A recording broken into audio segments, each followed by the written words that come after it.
آج ہمارا زبور جو زیر مطالعہ ہوگا، زیر بحث ہوگا، وہ ہے زبور نمبر 2۔ زبور نمبر 2 ہم زبور کی پہلی کتاب، جس میں زبور نمبر 1 تا زبور نمبر 41 ہیں، اس کا مطالعہ کر رہے ہیں۔ میں آیت نمبر 1 سے آیت نمبر 12 تک پڑھنے لگا ہوں۔ قومیں کس لیے طیش میں آئیں؟ لوگ کیوں باطل خیال باندھتے ہیں؟ خداوند اور اس کے مسیح کے خلاف زمین کے بادشاہ صف آرائی کر کے اور حاکم آپس میں مشورہ کر کے کہتے ہیں، آؤ ہم ان کے بندھن توڑ ڈالیں اور ان کی رسیاں اپنے اوپر سے اتار پھینکیں۔ وہ جو آسمان پر تخت نشین ہے ہنسے گا، خداوند ان کا مضحکہ اڑائے گا۔ تب وہ اپنے غضب میں ان سے کلام کرے گا اور اپنے قہر شدید میں ان کو پریشان کر دے گا۔ آیت نمبر 6، میں تو اپنے بادشاہ کو اپنے کوہ مقدس سیون پر بٹھا چکا ہوں، میں اس فرمان کو بیان کروں گا۔ خداوند نے مجھ سے کہا، تو میرا بیٹا ہے،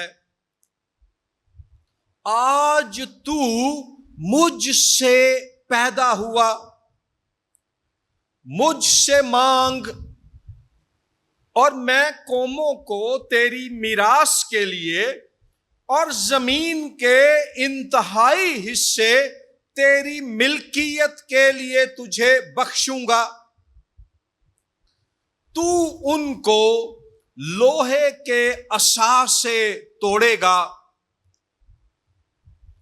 کمہار کے برتن کی طرح تو ان کو چکنا چور کر ڈالے گا۔ پس اب اے بادشاہو، دانش مند بنو،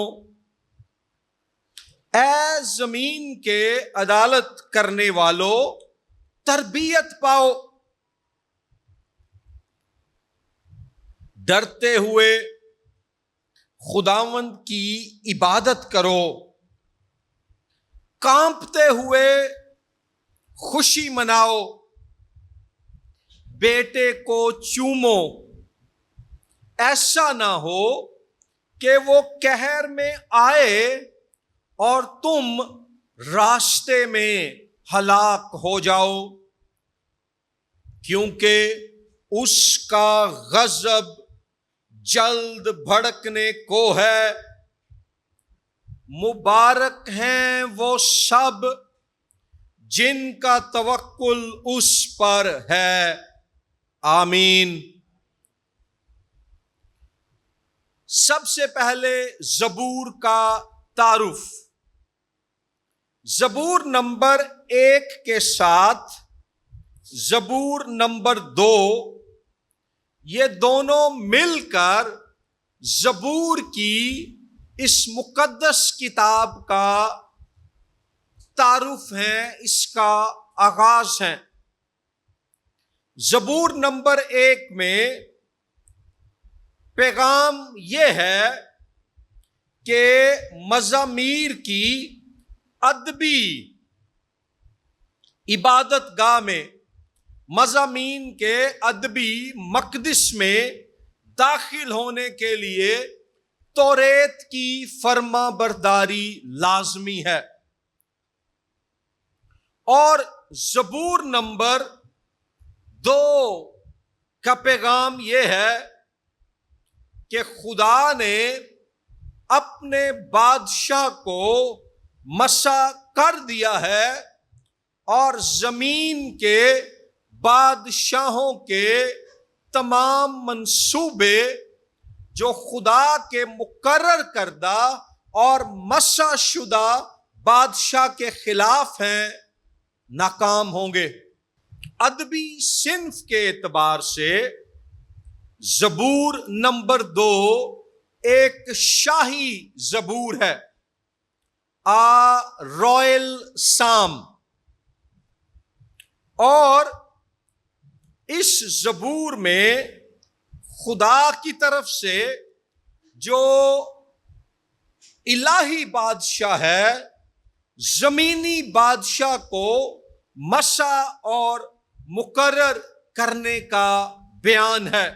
مفسرین کا خیال ہے کہ زبور نمبر 2 اسرائیل میں داؤد کی نسل سے آنے والے بادشاہوں کی تاج پوشی، کورونیشن کے موقع پر گایا جاتا تھا، جب یہودا کے بادشاہ کو تخت پر منصب، جو شاہی منصب ہے وہ دیا جاتا، اس کے سر پر بادشاہ ہونے کا تاج رکھا جاتا، تو کاہن تیل اس کے سر پر انڈیل کر بادشاہ کو مسح کرتا اور زبور نمبر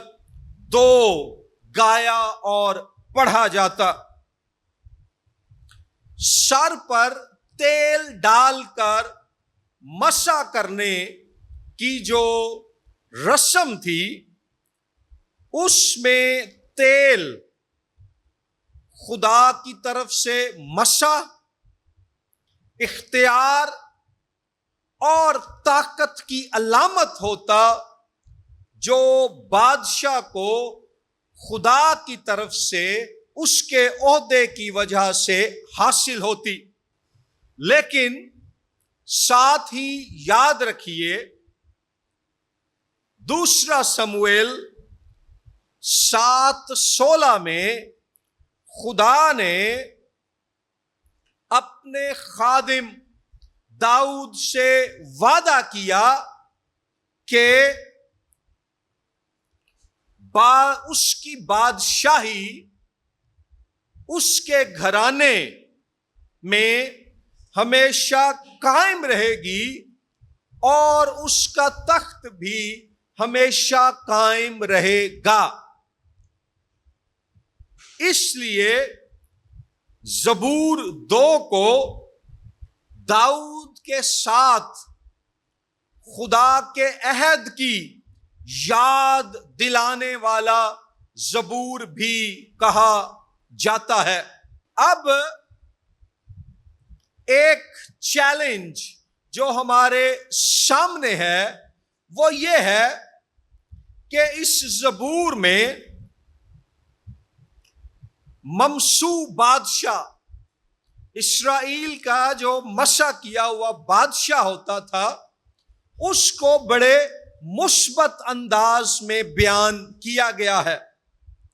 لیکن پرانے عہد نامے کو جب ہم پڑھتے ہیں تو سب بادشاہ اس روحانی اور اخلاقی معیار پر پورا نہیں اترے، اور پھر نہ صرف یہ کہ یہودا کے بادشاہ جو داؤد کی نسل سے آئے انہوں نے ریاکاری دکھائی، بعض اوقات خدا کے نافرمان ہوئے، بلکہ 586 قبل از مسیح میں 586 BC میں جب نبوکت نظر بادشاہ نے شہر یروشلیم پر حملہ کیا اور ہیکل کی اینٹ سے اینٹ بجا دی، یعنی اس کو تباہ و برباد اور مسمار کر دیا، تو یہودا کی سلطنت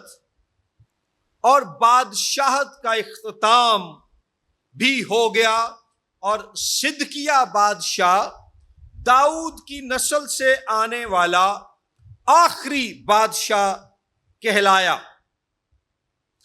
یہودی لوگ بابل کی اسیری میں چلے گئے، لیکن انہیں یہ وعدہ یاد رہا کہ خدا نے دوسرا سموئیل 7 باب میں وعدہ کیا کہ داؤد کی نسل سے تخت کبھی بھی جدا نہیں ہوگا۔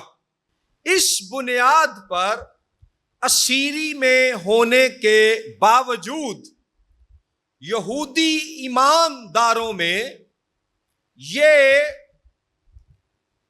خیال تقویت پانے لگا کہ زبور 2 صرف اس زمانے کے بادشاہوں کی تاج پوشی اور تخت حاصل کرنے کی تقریب کے لیے نہیں تھا، بلکہ اس زبور میں خدا نے مستقبل کے مسیحا، عبرانی میں ہے مشیاخ انوائنٹڈ ون کا وعدہ کیا ہے، مستقبل کے بادشاہ کا وعدہ کیا ہے۔ اور نئے عہد نامے میں ہم دیکھتے ہیں کہ جب مسیحی لوگ یہ منادی کرتے تھے کہ وہ مسیحا یعنی بادشاہ، مشیاخ عبرانی میں، انگلش میں انوائنٹڈ ون، جو آنے کو تھا وہ یسوع ناصری کی صورت میں آ گیا ہے، تو مسیحی لوگ زبور نمبر 2 کا اکثر اوقات حوالہ دیتے۔ اس لیکچر کے اینڈ پر میں چند حوالہ جات آپ کو اس تعلق سے لکھواؤں گا بھی، ابھی میں مختصر تعارف پیش کر رہا ہوں۔ اکثر زبور نمبر 2 کو نئے عہد نامے میں سائٹ کیا گیا ہے، اس کا حوالہ دیا گیا ہے۔ اب آتے ہیں ہم اس زبور کی آؤٹ لائن یعنی اس کے خاکے کی طرف۔ 12 آیات پر مشتمل یہ زبور 4 حصوں میں تقسیم کیا جا سکتا ہے۔ آیت نمبر 1 تا آیت نمبر 3 زمین کے بادشاہوں کی بغاوت، زبور 2 آیت نمبر 1 تا آیت نمبر 3۔ پھر آیت نمبر 4 تا آیت نمبر 6 میں ہے آسمان سے خداوند کا جواب، آسمان سے خداوند کا جواب۔ جب زمین پر بادشاہ بغاوت کرتے ہیں خدا اور اس کے مسیح کی، تو آسمان پر سے وہ کیا جواب دیتا ہے۔ یہ آیات 4 تا 6 میں ہے۔ تیسرا ہے مسح کیے گئے بادشاہ کے متعلق خداوند کا فرمان، آیات 7 تا 9۔ مسح کیے گئے بادشاہ کے بارے میں خداوند کا فرمان، آیات 7 تا 9۔ اور پھر نصیحت اور دعوت، آیات 10 تا 12۔ ہم اسے یہ بھی کہہ سکتے ہیں کہ تاکید اور دعوت، آیات 10 تا 12۔ یہ زبور ان 4 حصوں میں بٹا ہوا ہے۔ اب ہم ان چاروں حصوں کو باری باری دیکھیں گے۔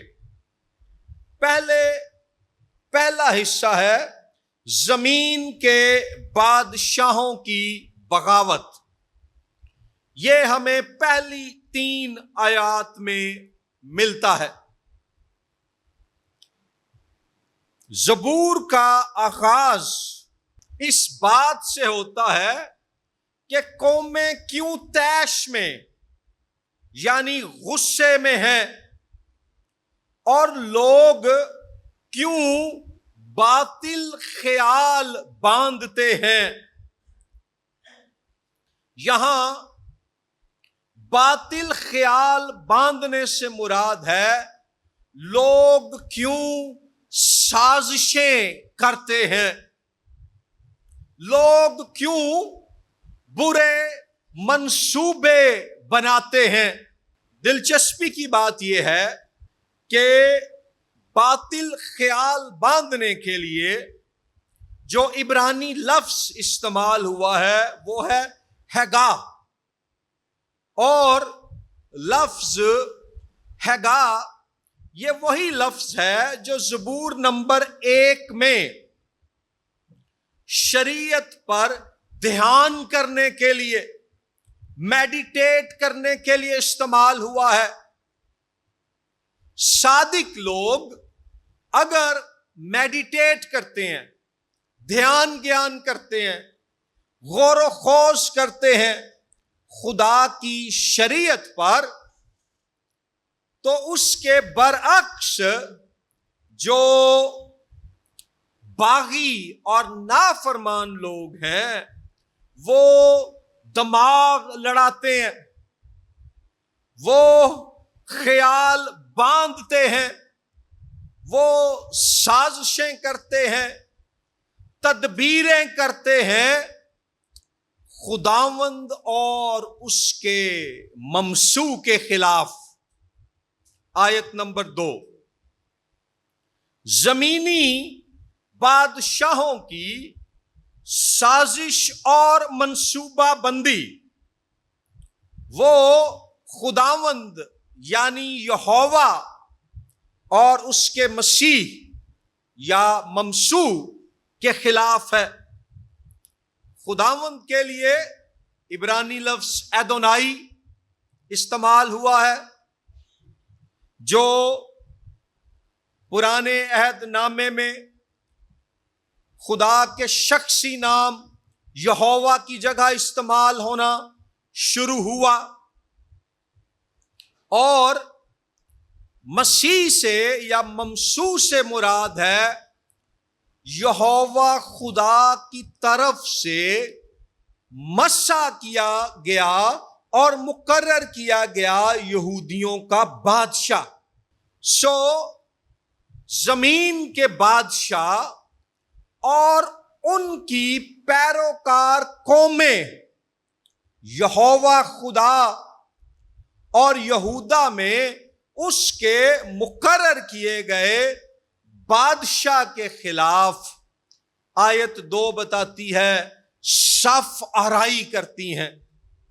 صف آرائی کرنے سے مراد ہے اپنی فوجوں کو قطار میں کھڑا کر لینا، ان کے دستوں کو لائن میں جو ہے سٹینڈ کرنا، یعنی کہ زمین کے بادشاہ اور ان کی مطیع قومیں یہوہ خدا اور اس کے ممسوح بادشاہ کے خلاف حملے کی تیاری کرتی ہیں، اور حاکم زمینی حکمران آپس میں مشورہ کرتے ہیں، اور مشورہ کر کے کہتے ہیں کہ آؤ ہم ان کے بندھن توڑ ڈالیں اور ان کی رسیاں اپنے اوپر سے اتار پھینکیں۔ یہاں پر نکتہ یہ ہے کہ زمین کے بادشاہ کہہ رہے ہیں کہ ہم آسمان کے خدا اور اس زبور کے استعمال کے تناظر میں، کانٹیکسٹ میں، آسمانی خدا اور اس کی طرف سے مقرر کیے گئے، نئے طور پر مسح کیے گئے بادشاہ کے اختیار سے بغاوت کر دیں، ہم اس کے اختیار کو رد کر دیں۔ جب لکھا ہے ہم ان کے بندھن توڑیں، ان کی رسیاں اپنے اوپر سے اتار پھینکیں، تو اس سے مراد ہے یہوہ خدا اور اس کی طرف سے مقرر کیے گئے بادشاہ سے بغاوت۔ اور اسرائیل کا ممسوح بادشاہ زمین پر خدا کا نائب، خدا کا نمائندہ کہلاتا تھا، لیکن قومیں کہہ رہی ہیں کہ ہم خدا کو اور اس کے نائب کو، اس کے نمائندے کے اختیار کو چیلنج کر دیں۔ نئے عہد نامے میں ہم دیکھتے ہیں کہ یسوع ناصری کو خدا کا مسیح یعنی مسح شدہ بادشاہ کہا گیا ہے۔ آیات 4 تا 6 میں زمینی بادشاہوں کی بغاوت کا جواب خداوند کی طرف سے آسمان سے ملتا ہے، اور وہ جواب کیا ہے؟ زمینی بادشاہ منصوبے بنن ڈے نے خدا دے تے او دے مسیح دے خلاف، یعنی او دے مسح کیتے بادشاہ دے خلاف انہوں نے فوجاں کٹھیاں کر لیاں نے، لیکن آیت 4 بتاتی ہے وہ جو آسمان پر تخت نشین ہے ہنسے گا، خداوند ان کا مضحکہ اڑائے گا۔ کیوں؟ کیونکہ وہ حاکم کل ہے، وہ اختیار کل کا مالک ہے، وہ قادر مطلق ہے، وہ مطلق العنان ہے، وہ خالق، مالک اور رازق ہے، اور وہ آسمان سے ہنستا ہے کہ انہاں نو کی ہو گیا۔ میری مخلوق ہو کر، میرے ہاتھ کی کاریگری ہو کر، میری قدرت سے پیدا ہو کر اے ہون منو ہی اکھاں وکھان ڈے پے نے،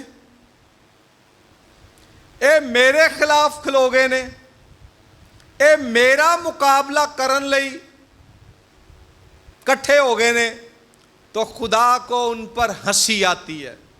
یہ ایسے ہی ہے فرق انداز میں۔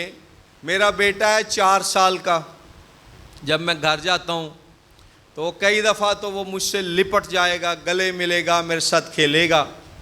کبھی کبھی وہ مجھے کہے گا پاپا میں پاورفل ہو گیا ہوں، اور وہ صوفے کو دھکا دے کے کہے گا میں اس صوفے کو بھی موو کر سکتا ہوں، وہ کوئی شے اٹھائے گا کہے گا میں اس کو بھی اٹھا سکتا ہوں۔ پھر وہ میں اگر صوفے پہ بیٹھا ہوں، وہ میرے پیچھے آ کے مجھے جو ہے مکے مارنے کی کوشش کرے گا، دھکا دینے کی کوشش کرے گا، اور بتائے گا کہ پاپا اب میں جو ہوں سپر مین بن گیا ہوں، میں سپائڈر مین بن گیا ہوں، میں بیٹ مین بن گیا ہوں۔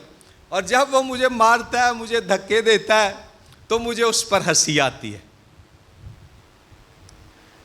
کیونکہ مجھے پتا ہے کہ اپنی معصومیت میں یہ واقعی سمجھ رہا ہے کہ یہ اتنا طاقتور ہے کہ مجھے گرا سکتا ہے، مجھے مار سکتا ہے، لیکن یہ ایسا نہیں کر سکتا۔ ایسے ہی خدا زمین کے بادشاہوں کی حماقت اور بے وقوفی پر ہنستا ہے کہ انہاں دا میٹر کم گیا ہے۔ آسمان کا خدا ہنستا ہے، وہ ان کا مضحکہ اڑاتا ہے، اور وہ اس لیے بھی ہنستا ہے کہ جس کو میں نے مقرر کیا ہے، جس بادشاہ کو، یہ اس کے خلاف کھڑے ہو گئے ہیں۔ لکھا ہے آیت 2 میں خداوند اور اس کے مسیح کے خلاف۔ تو خدا دراصل انسان کی جو اوقات ہے اس اوقات سے باہر ہو کر جب انسان خدا کو للکارتا ہے تو خدا ہنستا ہے۔ میں آپ کو خدا کے اختیار کے بارے میں ایک لطیفہ سناتا ہوں۔ ایک آدمی تھا، اس کے جسم میں بہت زیادہ درد ہو رہا تھا اور وہ درد ختم ہی نہیں ہوتا تھا۔ ایک دن تنگ آ کر بے بسی کی حالت میں اس نے کہا، اے خدا اے دے تو چنگا تو میری جان کاٹ لے۔ اس نے خدا کو شکوہ کیا، چیلنج کیا کہ تو ایسا خدا ہے، تو ویسا خدا ہے، تو میری جان کاٹ لے۔ موت کا فرشتہ آ گیا اور اس نے اس سے پوچھا تو کی لین آیا ہے؟ انہیں کہا تو خدا نو کہا سی میری جان کڈ لے، انہیں مینو تیری جان کڈن لی بھیجیا ہے۔ وہ بندہ فرشتے کی طرف دیکھ کے کہتا ہے، لے ہن اسی گل بھی نہیں کر سکتے۔ تو انسان کی اتنی اوقات ہے کہ خدا نے جب کہا کہ چلو ٹھیک ہے پھر تیری جان کڈ لینے ہاں، تو اگوں کہندا ہن اسی گل بھی نہیں کر سکتے۔ ایسے ہی ایک بزرگ شخص اور بزرگ مائی بیٹھے ہوئے تھے، تو فرشتہ آیا تو بزرگ نے پوچھا تو کی لین آیا ہے؟ فرشتہ کہتا ہے میں تیری جان لین آیا۔ وہ بابا مائی والا اشارہ کر کے کہندا ہے بیٹھی ہے لے جائے نو۔ تو انسان پر جب وقت آتا ہے تو اس کو اپنی کمزوری کا، اپنے بے وقت، بے بس، نازک ہونے کا احساس ہو جاتا ہے، تو خدا ہنستا ہے اور یار کی ہو گیا انہوں نے۔ لیکن پھر خدا آیت نمبر 5 میں لکھا ہے تب وہ اپنے غضب میں ان سے کلام کرے گا۔ خدا اپنی عدالت نازل کرے گا اور سختی سے ان سے بات کرے گا۔ اور لکھا ہے اور اپنے قہر شدید میں ان کو پریشان کر دے گا، ان کو فرسٹریٹ کر دے گا، ان کے تمام منصوبوں کو باطل کر دے گا اور ان سے کہے گا میں تو اپنے بادشاہ کو کوہ مقدس سیون پر بٹھا چکا ہوں۔ جیڑے بادشاہ دی مخالفت چ تسی سارے اکٹھے ہو گئے ہو، فوجاں بھی کٹھیاں کر لیاں نے، میں انہوں اپنے اختیار اور اپنی قدرت دے کے مسا کیتا ہویا ہے۔ میں توڑے ڈر، دھمکیاں یا خوف چ نہیں آواں گا، میں ہن انہوں اپنے کوہ مقدس سیون تے بٹھا چکا ہوں۔ اس کا کیا مطلب ہے؟ کوہ مقدس سیون سے مراد ہے یروشلیم شہر۔ یروشلیم شہر پرانے عہد نامے میں خداوند کا شہر کہلاتا تھا، اور یہ شہر ایک پہاڑ پر قائم تھا جس کو سیون، انگلش میں زائن کہتے ہیں۔ سیون کے پہاڑ پر قائم ہونے کی وجہ سے بعض اوقات یروشلیم شہر کو سیون بھی کہا جاتا تھا۔ یروشلیم شہر میں خداوند کی ہیکل بھی تھی، اور یروشلیم شہر میں یہودیوں کے بادشاہ کا تخت بھی ہوتا تھا۔ جب بادشاہ کی انسٹالیشن ہوتی، اس کی تقرری ہوتی، تو وہ یروشلیم شہر میں ہوتی، اور یروشلیم میں اس کو تخت پر بٹھا کر اس کے سر پر تیل انڈیل کر اسے مسح کر کے شاہی تاج کاہن کی طرف سے خدا کا نمائندہ ہوتے ہوئے رکھا جاتا. تو خداوند انہیں کہہ رہا ہے توڈے ٹھڈ چ جنے مرضی وٹ پین, تسی جنے مرضی منصوبے بنو, سازشاں کرو, فوجاں کٹھیاں کر لو, ڈانگاں سوٹے بندوقاں تلواراں خنجر توپاں لے آؤ, میں قادر مطلق خدا ہوں, میں فیصلہ کر چکا ہوں, میں نے اپنے بادشاہ کو مسح کر کے شہر یروشلم میں مقرر کر دیا ہے, کوئی اسے وہاں سے ہٹا نہیں سکے گا جب تک میں نہ چاہوں. پھر آیات 7 تا 9 میں جو مقرر کردہ بادشاہ ہے وہ اپنے بارے میں خداوند کے فرمان کا اعلان کرتا ہے. وہ بتاتا ہے, آیت 7 سے دیکھیں کہ خداوند کے بارے میں اس خداوند کا اس کے بارے میں کیا فرمان ہے. وہ فرماتا ہے خداوند نے مجھ سے کہا تو میرا بیٹا ہے. یاد رکھیے کہ اصطلاح بیٹا یہاں علامتی اور تشبیہی اور عملی معنوں میں استعمال ہو رہی ہے, جسمانی, جنسی اور تولیدی معنوں میں نہیں.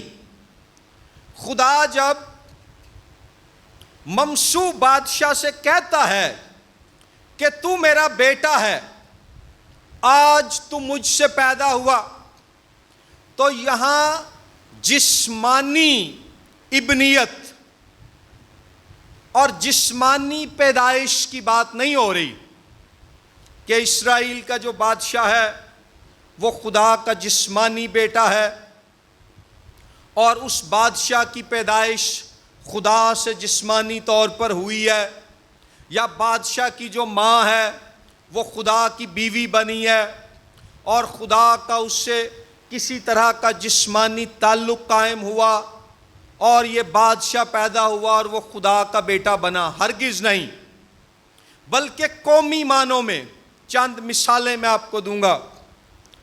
قائد اعظم محمد علی جناح کو ہم بابائے قوم کہتے ہیں, قوم کا باپ.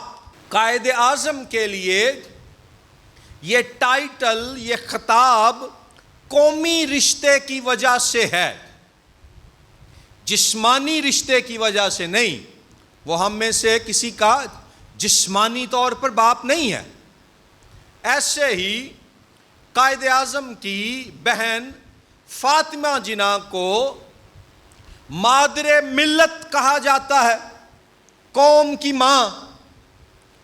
تو فاطمہ جناح کی تو کبھی شادی نہیں ہوئی تھی, وہ تو جسمانی طور پر کسی کی ماں نہیں تھی, لیکن بانی پاکستان کی بہن ہونے کی وجہ سے اور تحریک و تشکیل پاکستان میں ایک اہم کردار ادا کرنے کی وجہ سے فاطمہ جناح کو مادر ملت, قوم کی ماں کہا جاتا ہے.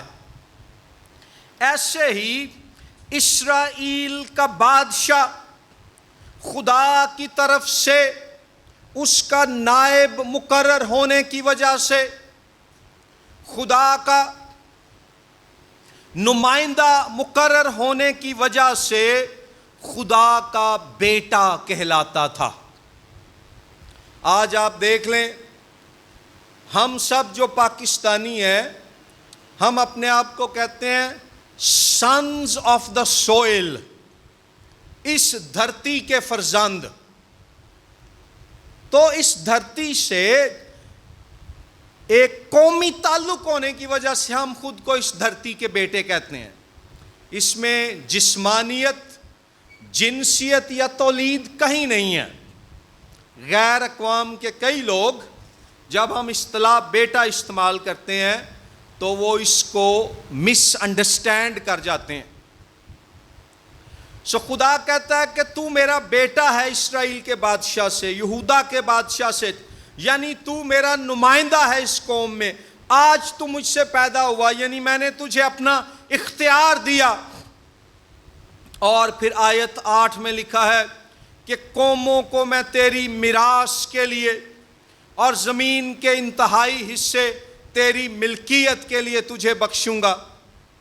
اب اسرائیل کی تاریخ میں داؤد بادشاہ کے علاوہ جتنے بھی بادشاہ آئے، ان کی حکمرانی میں اسرائیلی بادشاہت نے یا یہودا کی بادشاہت نے ترقی نہیں کی تھی، وسعت اختیار نہیں کی تھی، بلکہ وہ کم ہوئی۔ تو یہاں پر داؤد کی طرف بھی اشارہ ہے، لیکن داؤد سے بڑھ کر مستقبل کے ایک بادشاہ کی طرف اشارہ ہے۔ جب وہ آئے گا تو قومیں واقعی اس کی میراث بنیں گی اور زمین کے انتہائی حصے اس کی ملکیت میں آ جائیں گے۔ اور ہم نئے عہد کی روشنی میں جانتے ہیں کہ مستقبل کا یہ بادشاہ ہمارا خداوند یسوع مسیح ہے، جو صرف اسرائیلی قوم کا ہی نہیں بلکہ دنیا کی تمام قوموں کا، بلکہ کائنات کی تمام مخلوقات کا، چاہے وہ آسمان پر ہوں، زمین پر ہوں یا زمین کے نیچے ہوں، سب کا بادشاہ ہے۔ اور نہ صرف بادشاہ ہے بلکہ بادشاہوں کا بادشاہ ہے۔ اس کے بعد لکھا ہے تو ان کو لوہے کے عصا سے توڑے گا۔ لوہے کا عصا یہاں استعارہ ہے، میٹافر ہے، علامت ہے بادشاہ کی قوت اور اختیار کی، کہ بادشاہ کو خدا نے قوت دی ہے، اختیار دیا ہے، وہ دشمنوں کو ایسے چکنا چور کر دے گا جیسے مٹی کا برتن زمین پر پھینکیں یا اس کو مکہ ماریں یا اس کو کسی اور شے سے ضرب لگائیں تو ٹوٹ جاتا ہے، بکھر جاتا ہے۔ زمین کے بادشاہ اور تمام مخالف قومیں خدا اور اس کے مسح کیے ہوئے بادشاہ کے سامنے بکھر جائیں گی۔ پھر آیت نمبر 10 تا 12 میں تاکید اور دعوت ہے کہ کیسے زمین کے بادشاہ خدا اور اس کے ممسوح بادشاہ کے غضب سے بچ سکتے ہیں۔ خدا انہیں تاکید کرتا اور دعوت دیتا ہے، پس اے بادشاہو، آیت نمبر 10، یعنی زمینی بادشاہو، دانش مند بنو۔ جدید اردو میں ہم کہیں گے ہوش کے ناخن لو، عقل نو ہاتھ پھیرو۔ خدا ان سے یہ کہہ رہا ہے، اور لکھا ہے اے زمین کے عدالت کرنے والو تربیت پاؤ۔ توڑی تربیت بگڑ گئی ہے، ڈرتے ہوئے خداوند کی عبادت کرو، کیونکہ جو مسح شدہ اسرائیلی اور یہودی بادشاہ ہے وہ نائب ہے آسمان کے خدا کا، جو دنیا کے تمام بادشاہوں کا بادشاہ ہے۔ اس کی عبادت کرو، کانپتے ہوئے خوشی مناؤ، یعنی کہ اس کے جاہ و جلال، شان و شوکت کے سامنے کانپو، اس سے ڈرو۔ آیت 12 میں لکھا ہے بیٹے کو چومو۔ یہاں بیٹے سے مراد ہے یہوہ خدا کی طرف سے مسا کیا گیا بادشاہ۔ اور یاد رکھیں کہ اس زبور کا جو موقع ہوتا تھا، میں دوبارہ یہ بات کرنے لگا ہوں، وہ ہوتا تھا جب یہودیوں میں بادشاہ کی تاج پوشی ہوتی تھی، تو کاہن یہ زبور پڑھا کرتا تھا۔ تو خدا اس زبور کے وسیلے سے اس دور کے یہودیوں کو بھی اور غیر قوموں کے بادشاہوں کو بھی پیغام بھیج رہا ہے کہ میری طرف سے مسا کیے ہوئے بادشاہ کو چومو۔ یہاں پر جو عبرانی استعمال ہوئی ہے اس لائن کے لیے، عبرانی کے 4 الفاظ پر مشتمل یہ فقرہ ہے، اور مختلف ترجمہ کاروں نے اس کا انگریزی زبان میں مختلف ترجمہ کرنے کی کوشش کی ہے۔ ایک ترجمہ ہے بیٹے کو چومو، جو اردو میں بھی ہے۔ ایک ترجمہ ہے بیٹے کے حضور عقیدت بجا لاؤ۔ ایک ترجمہ ہے بادشاہ کو چومو۔ ایک ترجمہ ہے کہ کانپتے ہوئے بادشاہ کے قدموں کو چومو۔ نکتہ یہ ہے، خدا حکم یہ دے رہا ہے کہ جس بادشاہ کو میں نے تمہارے درمیان آج مسا اور مقرر کر دیا ہے، اس کے اختیار کو تسلیم کرو اور اس کے حضور عقیدت بجا لاؤ اور اس کی فرما برداری کرو۔ یہ ہے بیٹے کو چومنے کا مطلب۔ اور اس زمانے میں اینشنٹ نیئر ایسٹ، قدیم مشرق کے قریب میں اکثر اوقات لوگ بادشاہوں کے قدموں کو چومتے، اور ایسا کر کے وہ بادشاہ کے حضور اپنی اطاعت، عقیدت اور فرما برداری کا اظہار کرتے۔ اور خداوند کہتا ہے کہ اگر تم میری عبادت نہیں کرو گے اور میرے مقرر کیے گئے بادشاہ کی عزت نہیں کرو گے، عقیدت نہیں کرو گے، فرما برداری نہیں کرو گے، تو تم پر میرا قہر نازل ہوگا اور تم راستے ہی میں ہلاک ہو جاؤ گے، اور تم پر میرا غضب جلد بھڑکے گا۔ اور آخر میں ہے کہ مبارک ہے، یعنی خوش ہے، شادمان ہے، بابرکت ہیں وہ لوگ، وہ سب لوگ جن کا توکل خداوند پر ہے۔ یہ تو تھی اس زبور کے 4 حصوں کی تفسیر۔ زبور کی کتاب میں اس زبور کا مقام کیا ہے؟ میں نے جیسے پہلے عرض کیا کہ زبور نمبر 1 اور زبور نمبر 2 کو اکٹھے زبور کی کتاب کا تعارف سمجھا جاتا ہے۔ اور بڑی خوبصورت بات یہ ہے کہ زبور نمبر 1 میں بیان کیا گیا ہے کہ توریت میں خدا کی مرضی کا ظہور ہوا ہے، اور زبور نمبر 2 میں مستقبل کے مسیح یعنی مسا شدہ بادشاہ اور نجات دہندہ کی آمد کی امید دی گئی ہے کہ خدا مستقبل میں اپنے مسیح کو یعنی مسا شدہ بادشاہ اور نجات دہندہ کو بھیجے گا، اور وہ اس زمین پر خدا کی بادشاہت کا آغاز کرے گا۔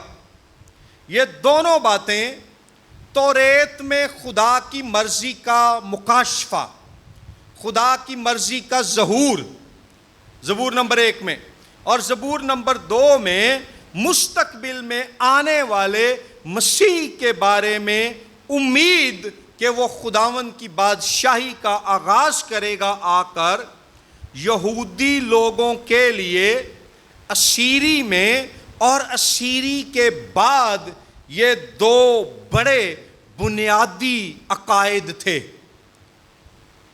یہ دو ایسی باتیں تھیں جن پر ان کا پکا ایمان تھا۔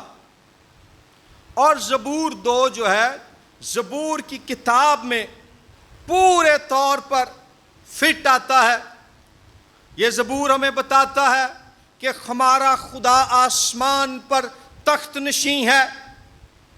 یہ زبور ہمیں بتاتا ہے کہ زمین پر خدا جس بادشاہ کو مقرر کرتا ہے وہ خدا کی عالمی حکومت کا نمائندہ ہوتا ہے۔ یہ زبور بتاتا ہے کہ تمام قومیں اور لوگ ان پر آسمان کے خدا کی حکمرانی ہے۔ قومیں خدا کی مخالفت کریں گی لیکن اس کے غضب کا شکار ہوں گی، اور تمام قوموں کے لیے یہی پیغام ہے کہ خداوند پر توکل کرو اور اس کی پناہ میں آ جاؤ۔ اور پھر یہ زبور مستقبل میں آنے والے بادشاہ کی امید دیتا ہے۔ اور اب ہم اس حصے کی طرف آتے ہیں کہ نئے عہد کے ایماندار ہوتے ہوئے، یسوع مسیح کے پیروکار ہوتے ہوئے، آج ہم پر اس زبور کا اطلاق کیسے ہوتا ہے؟ ہمارے لیے یہ زبور کیسے ریلیونٹ یعنی متعلقہ ہے؟ اس میں یاد رکھیں کہ 2 سموئیل 7 باب میں ناتن نبی نے خدا کی طرف سے نبوت کی اور وعدہ بخشا کہ مستقبل میں اسرائیل کو ایک ایسا بادشاہ ملے گا جس کی بادشاہی کا آخر نہ ہوگا۔ اور یہ مضمون رائل سامز شاہی مزامیر میں بار بار ہمیں ملتا ہے۔ ٹوٹل 11 شاہی مزامیر ہیں، 11 رائل سامز ہیں۔ زبور نمبر 2، زبور نمبر 18، زبور نمبر 20، زبور نمبر 21، زبور نمبر 45، زبور نمبر 72، زبور نمبر 89، زبور نمبر 101، زبور نمبر 110، زبور نمبر 132 اور زبور نمبر 144۔ جب اسیری کے زمانے کے بعد ان تمام زبوروں کو جب اکٹھا کیا گیا، زبور کی کتاب کو تشکیل دیا گیا، تو باوجود اس کے کہ یہودیوں کا کوئی بادشاہ نہیں تھا، وہ یہ 11 کے 11 شاہی زبور پڑھتے تھے۔ کیوں پڑھتے تھے؟ کیونکہ ان کے اندر ایک امید تھی، ایک توقع تھی کہ مستقبل میں داؤد کے گھرانے اور یہودا کے قبیلے سے ایک ممسوح بادشاہ آئے گا۔ اور بھائیوں اور بہنوں، نئے عہد نامے میں ہم دیکھتے ہیں کہ ہمارا خداوند یسوع مسیح وہ ممسوح بادشاہ ہے جس کی امید اور پیش گوئی زبور نمبر 2 میں اور دیگر شاہی مزامیر میں دی گئی ہے۔ یسوع مسیح میں زبور 2 کی حتمی تکمیل ہوتی ہے، اسی لیے نئے عہد نامے میں زبور نمبر 2 کے اکثر حوالے دیے گئے ہیں۔ مثلا جب خداوند یسوع مسیح نے بپتسمہ لیا تو آسمان سے جب خدا کی طرف سے آواز آئی تو وہ آواز یہ تھی، یہ میرا پیارا بیٹا ہے۔ یہ بیان کہاں سے آیا؟ یہ میرا پیارا بیٹا ہے۔ متی 3:17 میں، مرکز 1:11 میں اور لوکا 3:22 میں خدا زبور نمبر 2 کی آیت نمبر 7 کو کوٹ کر رہا ہے، جہاں لکھا ہے، خداوند نے مجھ سے کہا تو میرا پیارا بیٹا ہے۔ ہیلیلویا۔ اس کے بعد پھر جب خداوند یسوع مسیح کی پہاڑ پر صورت بدل جاتی ہے، ٹرانسفگریشن ہوتی ہے، تو وہاں بھی خدا کی طرف سے آسمان سے آواز آتی ہے، یہ میرا پیارا بیٹا ہے، اس کی سنو۔ متی 17:5، مرکس 9:7 اور لوکا 9:35۔ زبور 2 کو یہاں کوٹ کیا جا رہا ہے۔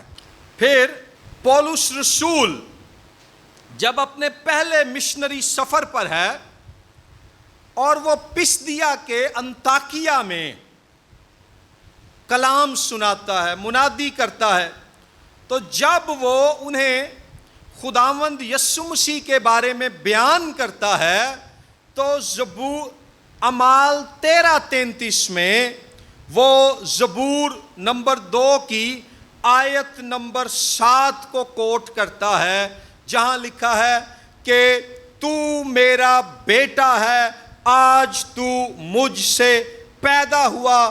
اور پولس رسول بیان کرتا ہے کہ یسوع مسیح کو خدا نے مردوں میں سے زندہ کر کے ثابت کر دیا کہ وہی خدا کا مسیح یعنی مسیح شدہ بادشاہ ہے اور خدا کا ممسوح بیٹا ہے۔ پھر عبرانیوں 1:5 میں اور عبرانیوں 5:5 میں خداوند یسوع مسیح کی الہی ابنیت اور سرفرازی کا حوالہ دینے کے لیے بھی زبور 2 کی 7ویں آیت کو استعمال کیا گیا ہے۔ پھر اعمال 4:25-26 میں زبور 2 کی پہلی 2 آیات کا حوالہ دیا گیا ہے کہ جب لکھا ہے نا کہ قومیں کس لیے طیش میں آئیں، لوگ کیوں باطل خیال باندھتے ہیں، زمین کے بادشاہ کیوں خدا اور اس کے مسیح کے خلاف ہیں، تو اعمال 4:25-26 میں بیان کیا گیا ہے کہ یہ مخالف بادشاہ اور قومیں ہیرودیس بادشاہ، یہودیہ کا گورنر پنتس پلاطوس اور وہ دیگر لوگ ہیں جو ان کے ساتھ مل کر خداوند یسوع مسیح اور اس کے پیروکاروں کے خلاف ہوئے۔ یسوع مسیح کی روشنی میں، نئے عہد کی روشنی میں، زمین کے باغی اور مخالف بادشاہ جو تھے وہ ہیرودیس بادشاہ تھا، پنتس پلاطوس تھا، اور ان کے ساتھ وہ یہودی مذہبی لیڈر تھے جو خداوند یسوع مسیح اور اس کے شاگردوں کے خلاف کھڑے ہوئے۔ میری بات فالو کر رہے ہیں؟ نئے عہد کی روشنی میں اس زبور کو سمجھ پا رہے ہیں آپ؟ اس کے بعد پھر جو ہے مکاشفہ 2:26-27 میں زبور 2 کی آیت نمبر 8 اور 9 استعمال ہوئی ہے۔ اس کے علاوہ مکاشفہ 19:15 میں جب لکھا ہے کہ جو خدا کا بادشاہ ہوگا وہ خدا کے اپنے منہ کے کلام سے قوموں پر حکومت کرے گا، مکاشفہ 19:15 میں، تو وہاں پر خیال کیا جاتا ہے کہ زبور 2 کی آیت نمبر 8 اور آیت نمبر 9 کا حوالہ ہے۔ اور پھر سب سے بڑھ کر جو خوبصورت بات ہے، ہمارے خداوند یسوع مسیح کا جو ارشاد اعظم ہے متی 28:19-20 آیات کہ پس تم جا کر سب قوموں کو شاگرد بناؤ اور ان کو باپ اور بیٹے اور روح القدس کے نام سے بپتسمہ دو۔ اور پھر اعمال 1:8 کہ جب روح القدس تم پر نازل ہوگا تو تم قوت پاؤ گے اور یروشلیم اور یہودیہ اور سامریہ بلکہ زمین کی انتہا تک میرے گواہ ہوگے۔ یہ دونوں جو حکم ہیں یہ زبور 2 اور اس کی 8ویں جو آیت میں جو خدا نے وعدہ اور پیش گوئی کی اس کی تکمیل ہے جب وہ اپنے بادشاہ سے کہتا ہے کہ تو میرا بیٹا ہے، مجھ سے مانگ اور میں قوموں کو تیری میراث کے لیے اور زمین کے انتہائی حصے تیری ملکیت کے لیے تجھے بخشوں گا۔ متی 28 میں یسوع مسیح جب اپنے شاگردوں کو قوموں میں جانے کا حکم دیتے ہیں، اور اعمال 1:8 میں جب وہ اپنے شاگردوں کو زمین کی انتہا تک گواہی دینے کا حکم دیتے ہیں، تو وہ بتا یہ رہے ہیں کہ زبور 2 کی جو آیت نمبر 8 جو یہودا کے ممسوح بادشاہ کے لیے کہی گئی، وہ مجھ میں، میری خدمت میں، میری بادشاہی میں اور میرے مشن میں پوری ہو گئی ہے۔ یسوع مسیح ہے جس کے پاس قوموں کی میراث ہے۔ یسوع مسیح ہے جو زمین کے انتہائی حصوں کا مالک ہے۔ آخری جو حصہ ہے اس لیکچر کا وہ بڑا دلچسپ ہے کہ تاریخی طور پر مسیحی جو عالم یا ہو گزرے ہیں، بزرگان کلیسیا اور اصلاح کار، چرچ فادرز اور ریفارمرز، اس زبور کے تعلق سے ان کی جو تفاسیر ہیں وہ بھی بڑی اہم ہیں اور فائدہ مند ہیں۔ مثلاً کلیمنٹ جو بشپ آف روم تھے پہلی صدی کے آخر میں، انہوں نے اس زبور کو اپنی تحریروں میں اکثر استعمال کیا۔ پھر جسٹن مارٹر، جنہیں ہم اردو میں جسٹن شہید کہیں گے، تقریباً 150 عیسوی میں انہوں نے زبور 2 کی تفسیر کرتے ہوئے کہا کہ آیت نمبر 2 میں خداوند اور اس کے مسیح کے خلاف جن بادشاہوں نے صف آرائی کی ہے، یعنی اپنی فوجیں کھڑی کی ہیں، وہ زمینی بادشاہ نمبر 1 ہیرودیس، نمبر 2 پنتس پلاطس اور نمبر 3 یسوع کے مخالف مذہبی لیڈر ہیں۔ پھر تیسری صدی میں اسکندریہ کے اوریجن آف الیگزینڈریا، انہوں نے کہا اپنی تفسیر میں کہ یہ زبور یسوع مسیح کے بارے میں ہے، اور انہوں نے کہا کہ زبور 2 کی جو تیسری آیت ہے جس میں لکھا ہے آؤ ہم ان کے بندھن توڑ ڈالیں اور ان کی رسیاں اپنے اوپر سے اتار دیں، خدا یہاں اپنے فرشتوں سے مخاطب ہو رہا ہے کہ میرے مسیح کے خلاف دنیا کے جو بادشاہ کھڑے ہوئے ہیں، خدا اپنے فرشتوں سے کہہ رہا ہے کہ آؤ ہم ان کو شکست دے دیں۔ پھر چوتھی اور 5ویں صدی میں جیروم نے جب زبور 2 کی تفسیر کی تو اس نے کہا کہ یہ زبور خداوند یسوع مسیح بادشاہ کے بارے میں ہے، اور اس نے کہا کہ آیت نمبر 3 میں زمین کے جن مخالف بادشاہوں کا ذکر ہے، اس سے مراد یسوع مسیح کی بیابانی آزمائش ہے۔ جب 3 دفعہ ابلیس نے خداوند یسوع مسیح کو بیابان میں آزمایا تو یہ وہ مخالف بادشاہت ہے جو زبور 2 میں ہمیں ملتی ہے۔ ایک اور کلیسیائی بزرگ تھیوڈور نے کہا کہ اس زبور میں خدا سے مراد ہے خدا باپ، بیٹے سے مراد ہے یسوع مسیح، اور مخالف بادشاہوں سے مراد ہے یسوع مسیح کے مخالف حکمران اور یہودی فریسی فرقہ اور اس زمانے کے جو فقیہ اور عالم تھے۔